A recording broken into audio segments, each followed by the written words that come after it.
Assalamualaikum warahmatullahi wabarakatuh. Alhamdulillahirrabbilalamin. Allahumma sholli ala sayyidina Muhammad wa ala ali sayyidina Muhammad. Yang saya hormati dan yang saya takdimi pengasuh Pondok Pesantren Zainul Hasan Genggong, Kiai Haji Muhammad Hasan Mutawakil Allah SHMM. Yang saya hormati Bapak Rektor Unza, Dr. Abdul Aziz Wahab MAG. Yang saya hormati Dr.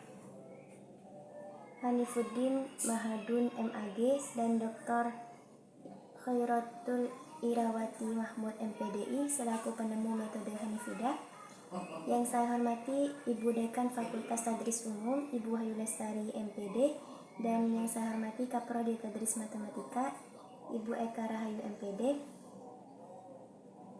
dan yang saya hormati dosen pengampuh studi hadis, Ibu Hawa Hidayatul Hikmiyah MH, dan yang saya hormati seluruh dosen yang mengajar di Universitas Islam Zainul Hasan Genggong.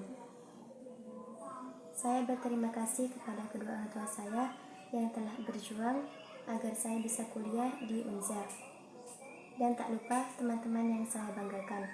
Perkenalkan, nama saya Melinda Hartini, NIM akhir 0110. Saya dari Prodi Tadris Matematika semester 1. Sekarang kita akan membahas 3 materi sekaligus. Di sini sudah ada peta konsep.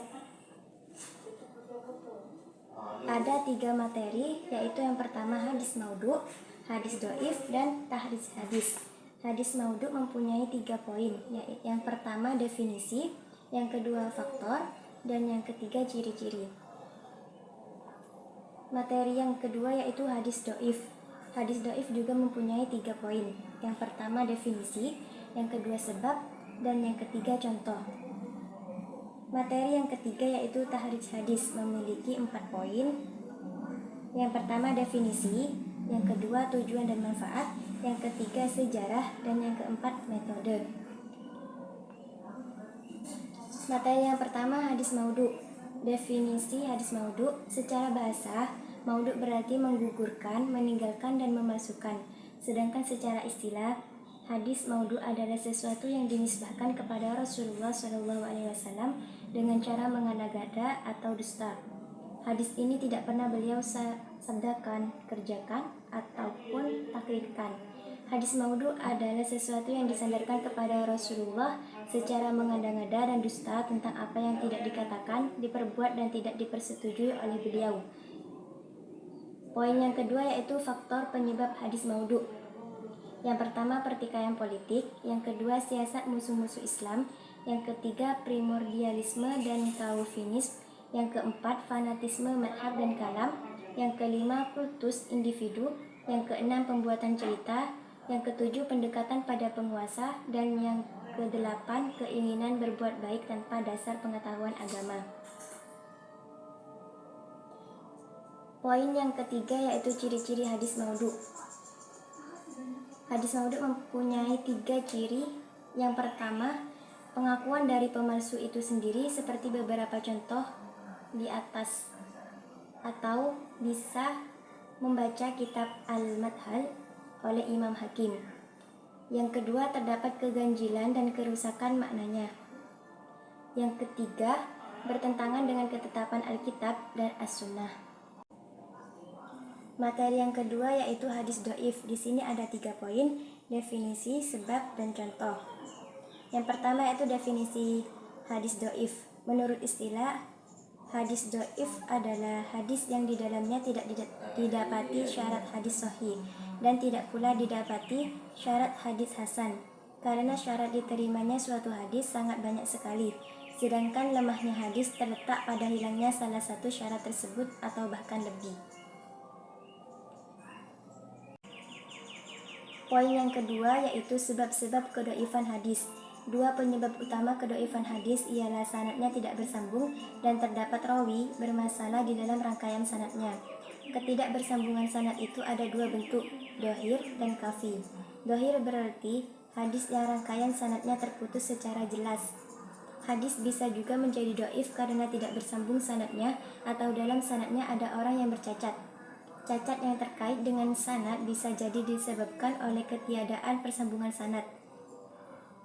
atau dikarenakan karena seorang periwayat tidak bertemu langsung dengan seorang guru sebagai pembawa berita, atau karena rawinya bukan Islam, belum baligh, buruk hafalannya, dituduh dusta, dan fisik.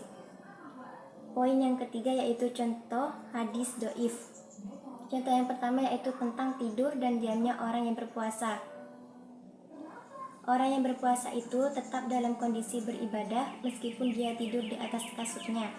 Hadis riwayat Tamam. Contoh yang kedua yaitu tentang Ramadan dibagi 3. Awal bulan Ramadan itu adalah rahmat, tengahnya adalah maghfirah atau ampunan, dan akhirnya merupakan pembebasan dari api neraka. Hadis riwayat Ibnu Abi Dunya, Ibnu Asakir, Dailani, dan lain-lain lewat jalur periwayatan Abu Hurairah radhiyallahu an. Materi yang ketiga yaitu tahrij hadis. Di sini ada 4 poin.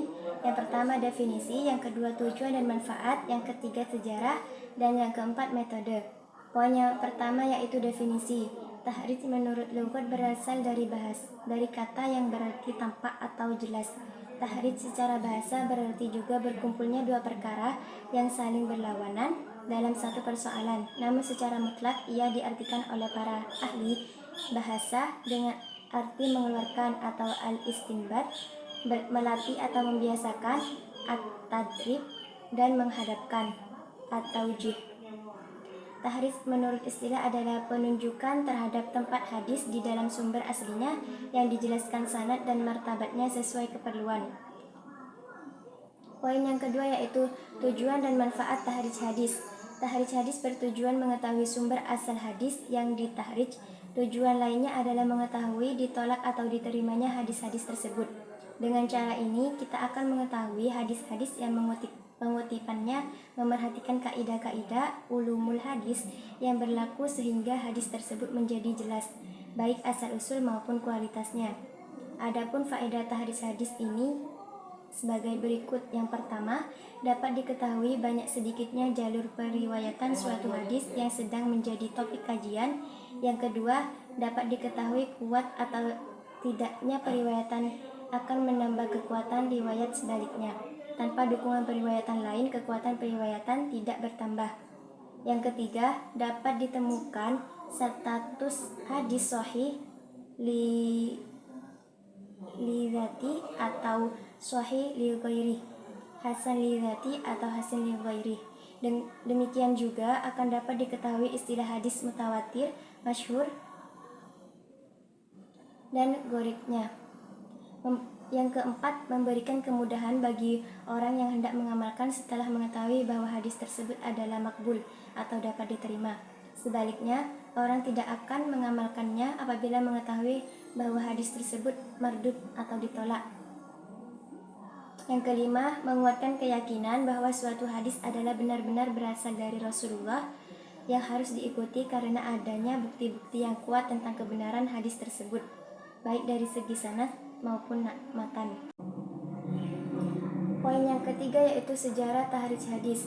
Penguasaan para ulama dahulu terhadap sumber-sumber hadis begitu luas, sehingga jika disebutkan suatu hadis mereka tidak merasa kesulitan untuk mengetahui sumber hadis tersebut. Ketika semangat belajar mulai melemah, mereka kesulitan untuk mengetahui tempat-tempat hadis yang dijadikan. Sebagian ulama bangkit dan memperlihatkan hadis-hadis yang ada pada sebagian kitab dan menjelaskan sumbernya dari kitab hadis yang asli, menjelaskan metodenya, dan menerangkan kualitasnya, apakah hadis tersebut sahih atau dhaif. Lalu muncullah apa yang dinamakan dengan kutub at-tahrij atau buku-buku tahrij. Ulama yang pertama kali melakukan tahrij menurut Mahmud at-Tohan adalah Al-Khatib al-Baghdadi. Kemudian dilakukan pula oleh Muhammad bin Musa al-Hazimi dengan karyanya yang berjudul Tahrij Ahadits al-Muhaddad. Ia mentahrij kitab Fiqh Syafi'ah karya Abu Lahab Asy-Syirazi. Poin yang keempat yaitu metode tahrij hadis. Yang pertama, metode tahrij hadis menurut lafaz pertama. Metode tahrij hadis menurut lafaz pertama yaitu suatu metode yang berdasarkan pada lafaz pertama matan hadis sesuai dengan urutan huruf-huruf hijaiyah dan alfabetis, sehingga metode ini mempermudah pencarian hadis yang dimaksud. Metode yang kedua yaitu metode tahrij menurut lafaz-lafaz yang terdapat dalam hadis. Metode tahrij hadis menurut lafaz yang terdapat dalam hadis yaitu suatu metode yang berlandaskan pada kata-kata yang terdapat dalam matan hadis, baik berupa kata benda ataupun kata kerja. Dalam metode ini tidak digunakan huruf-huruf, tetapi yang dicantumkan adalah bagian hadisnya, sehingga pencarian hadis-hadis yang dimaksud dapat diperoleh lebih cepat. Metode yang ketiga yaitu mencari hadis berdasarkan tema. Upaya mencari hadis terkadang tidak didasarkan pada lafaz matan atau materi hadis, tetapi berdasarkan pada topik masalah. Pencarian matan hadis berdasarkan topik masalah sangat menolong pengkaji hadis yang ingin memahami petunjuk-petunjuk hadis dalam segala konteksnya. Pencarian matan hadis berdasarkan topik masalah tertentu dapat ditempuh dengan cara membaca berbagai kitab. Biasanya tidak menunjukkan teks hadis menurut para periwayatnya masing-masing.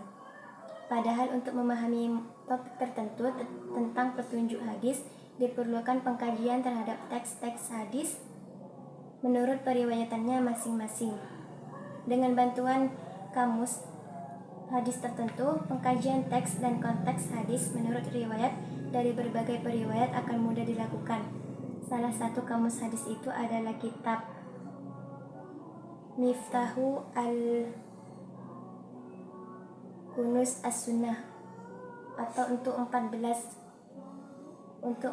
kitab hadis dan kitab tarikh Nabi. Sekian penjelasan dari saya. Apabila ada salah kata, saya mohon maaf yang sebesar-besarnya. Wallahul muwaffiq ila aqwamit thoriq. Wassalamualaikum warahmatullahi wabarakatuh.